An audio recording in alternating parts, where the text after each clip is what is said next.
Welcome to my YouTube channel.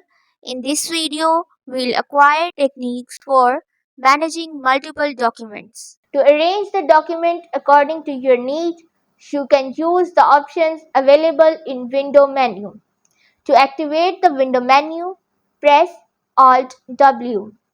In this menu, you will find several options to arrange documents.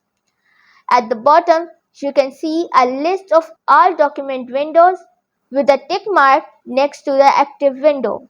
To make a document the active one, you can double-click its name or press the corresponding number.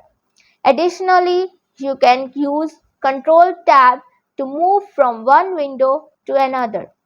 The new command creates the copy of the active window. Cascade arranges the window in the front of the other.